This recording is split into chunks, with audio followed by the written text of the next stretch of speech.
தாராபுரம் நகராட்சிக்குட்பட்ட பகுதியில் கொட்டப்பட்டிருந்த குப்பைகளில் பற்றிய தீயை தீயணைப்பு படையினர் வருவதற்கு தாமதமானதனால் பொதுமக்களே தண்ணீர் ஊற்றி அணைக்கும் முயற்சியில் ஈடுபட்டனர். திருப்பூர் மாவட்டம் தாராபுரம் நகராட்சிக்குட்பட்ட 1வது வார்டு பகுதியில் உள்ள இறைச்சி மஸ்தான் தெருவில் 2500க்கும் மேற்பட்டோர் வசித்து வருகின்றனர். இந்நிலையில் அங்குள்ள மின்மாற்றி அருகே குவிந்த கிடங்கு குப்பைகளில் மர்ம நபர்கள் சிலர் தீ வைத்ததில் காற்றின் வேகம் காரணமாக மளமளவென பரவி எரிய தொடங்கியது. இதனை பார்த்த அப்பகுதி மக்கள் உடனடியாக வாளி குடங்களில் தண்ணீர் எடுத்து சென்று தீயை அணைக்க முயற்சி செய்தனர்.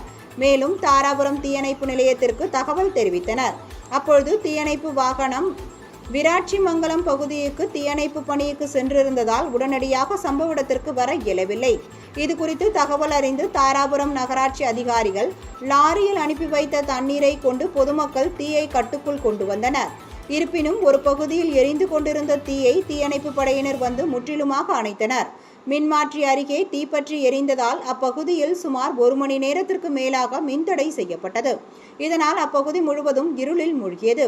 அப்பொழுது சம்பவ இடத்தில் குவிந்திருந்த பொதுமக்கள் தங்கள் குப்பைகள் கொட்டப்படுவதை தடுக்க வேண்டும் என்றும் தீயணைப்பு நிலையத்திற்கு மேலும் ஒரு வாகனம் வாங்க வேண்டும் என்றும் கோரிக்கை வைத்தனர். அதனை ஏற்றுக்கொண்ட நகராட்சி அதிகாரிகள் உரிய நடவடிக்கை எடுக்கப்படும் என்று தெரிவித்தனர். இச்சம்பவம் காரணமாக அப்பகுதியில் 1 மணி நேரத்திற்கு மேலாக பரபரப்பு நிலவியது.